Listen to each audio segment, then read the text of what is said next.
Did you know this about the mustard seed parable? Watch this. Stay with me here, okay?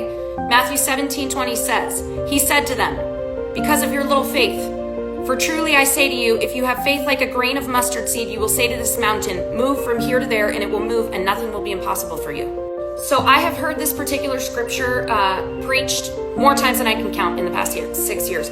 And I love the Gospels, Matthew, Mark, Luke, and John. Those are the books that I read on a regular basis. I love when Jesus was here. I love to hear what he has to say.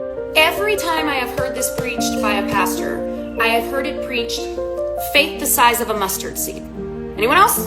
Anyone else heard faith the size of a mustard seed? All you need is a little faith. That's all you need. When the disciples asked Jesus, why couldn't we cast out the demons and you could? And he said, because of your little faith. So I take this all the way back to the Greek because I'm like, where did they get size?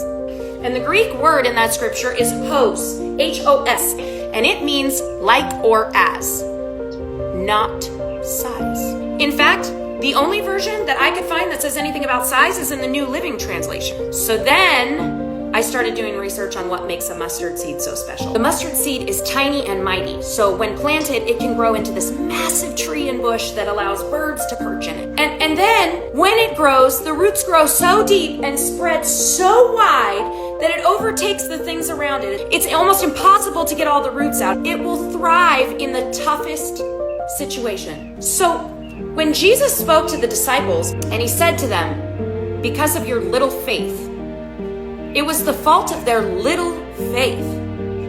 And then he says to them, if you have faith like a grain of mustard seed, you could tell this mountain to move and it would move. So what if all these years that I've been reading the Bible, Jesus has always been talking about having the type of faith that when planted sprouts massively and is rooted so deep in God that it spreads to everyone around it and continues to thrive no matter how hard the situations are.